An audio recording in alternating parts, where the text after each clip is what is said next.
So for this we will need yarn, beads, scissor and a needle. So now we'll take a thread and a needle and we'll put it together.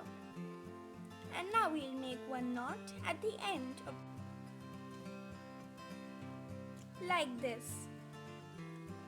Now approximately leaving some space for tying the Rakhi, we will make another knot.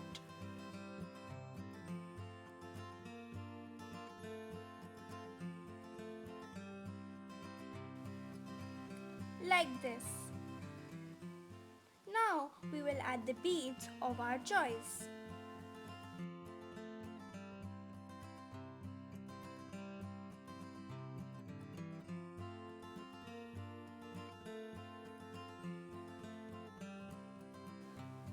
So this is how my Rakhi looks right now, and now we are going to make a knot at the ends so that the beads don't come out.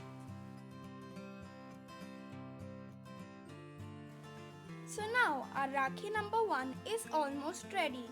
We will now take the help of a scissor and cut off the excess thread.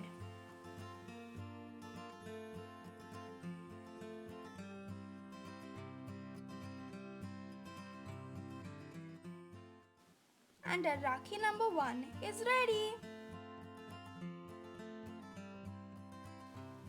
So for Rakhi number 2, we will need quilling strips, a scissor, glue and a comb. So now we'll take one quilling strip and now with the help of a comb, we will wrap one peg twice with the quilling strip and then we will glue it.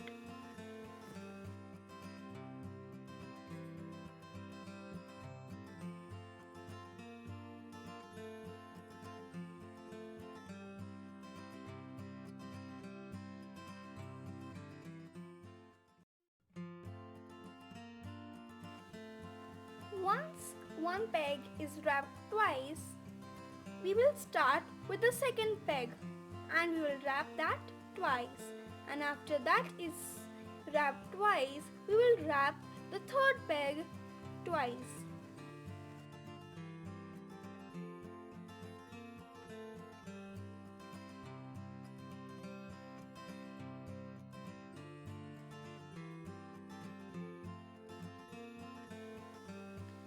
So we have to make more 5 petals like these.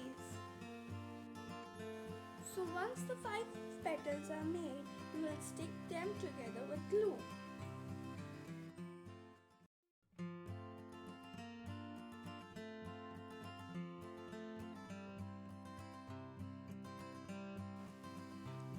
Now we will take another thread and put some beads on it.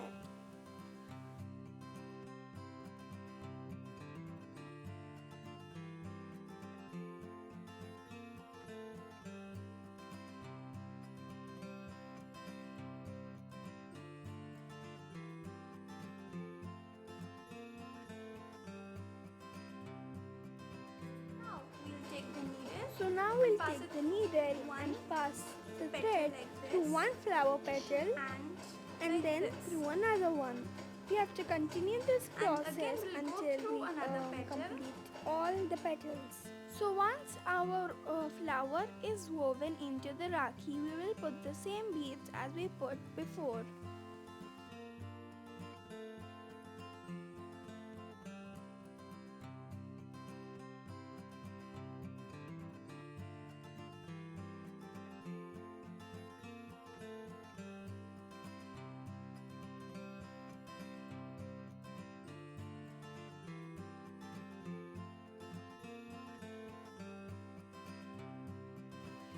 Once it is done, it will look like this.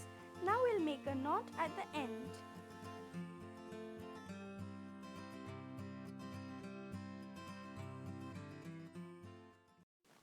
So our Rakhi is ready. For Rakhi number 3, we'll need beads with letters written on them, a thread and a needle. So now start by making a pattern on the thread Now we will make one knot like this, and now we'll put the beads with the letters written on them and form the name of the person who we are going to give. So now we'll put the same beads that we had put before on the other side of the Rakhi. And now our 3 types of Rakhis are ready.